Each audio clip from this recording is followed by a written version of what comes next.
Di bawah Dasar Automotif Nasional NAP 2020, hala 7 industri tempatan ataupun otomotif tempatan telah ditetapkan untuk dibangunkan dan dikembangkan sebagai hub otomotif serantau bagi kenderaan cekap tenaga ataupun tenaga efficient vehicle, termasuk EV dengan ciri-ciri Next Generation Vehicle, Next GV, yang berfungsi bukan sahaja dari segi pengurangan dan pelepasan karbon di dalam udara tetapi juga keupayaan dalam mengoptimumkan tenaga yang digunakan. Seperti mana dimaklumkan kepada Jemaah Menteri pada 17 Februari 2023, pasukan petugas EV kebangsaan ataupun National EV Task Force, kita panggil NEVTF, bertanggungjawab untuk menilai dasar semasa, memantau pelaksanaan program dan inisiatif serta merangka dasar dan inisiatif baharu berkaitan pembangunan industri keadaan elektrik dalam negara secara menyeluruh ataupun EV.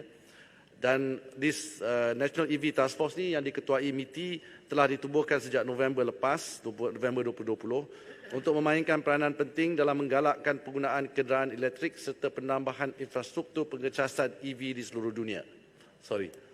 Di seluruh Malaysia.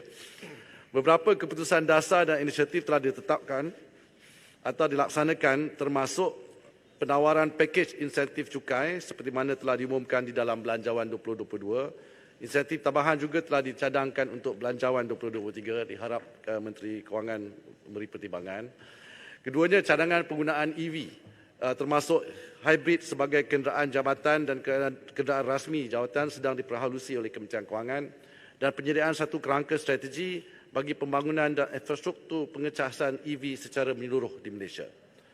National EV Task Force juga memainkan peranan penting dalam menyelaraskan inisiatif dan dasar semasa kerajaan supaya kesemua kementerian lain dan agensi kerajaan yang terlibat mempunyai pemahaman yang sama dan berupaya membentuk sinergi kerjasama yang padu dalam menjayakan inisiatif-inisiatif yang merentasi skop dan bidang kuasa masing-masing atau dengan izin whole of government.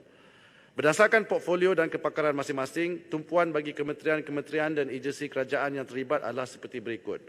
MITI menyelaras pembangunan ekosistem industri EV dan dibantu oleh MARI, iaitu Institut Otomotif, Robotik dan IoT Malaysia, terutamanya dari aspek pembangunan kapasiti.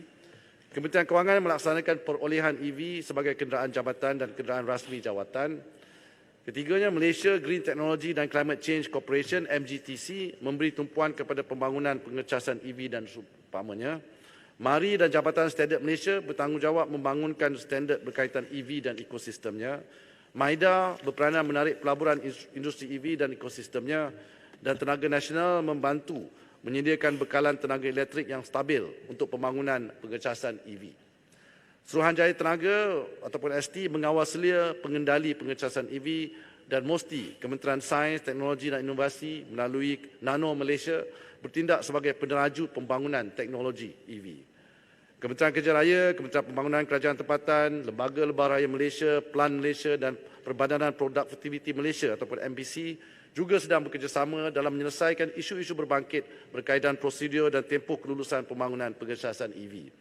Penambahbaikan prosedur semasa bagi kelulusan pemasangan sistem pengecasan EV ataupun Electrical Vehicle Charging Station atau sistem dijangka dapat mengurangkan tempoh masa pemprosesan kelulusan pemasangan. Kesan daripada inisiatif daripada National EV Task Force ini dapat dilihat dengan peningkatan yang ketara dalam permintaan terhadap EV. Jumlah permintaan terhadap EV, ini kategori kenderaan bateri elektrik sepenuhnya, melonjak kepada lebih 3,400 unit pada 2022 berbanding 300 unit secara purata pada tahun-tahun sebelumnya. Usaha untuk menarik pelabur untuk memasang infrastruktur pengecas juga berkesan, di mana jumlah stesen pengecasan meningkat pada kadar 69% pada 2022 berbanding pada 2021, menjadikan jumlah stesen pengecasan mencecah 900 unit pada ketika ini dalam memenuhi sasaran sebanyak 10,000 unit di seluruh negara menjelang tahun 2025 seperti di dalam Low Carbon Mobility Blueprint. Dari segi pelaburan, jumlah yang diluluskan dalam ekosistem EV dari tahun 2018 hingga September 2020 adalah bernilai 14.7 bilion ringgit, merangkumi pemasangan kenderaan, komponen EV dan komponen pengecasan.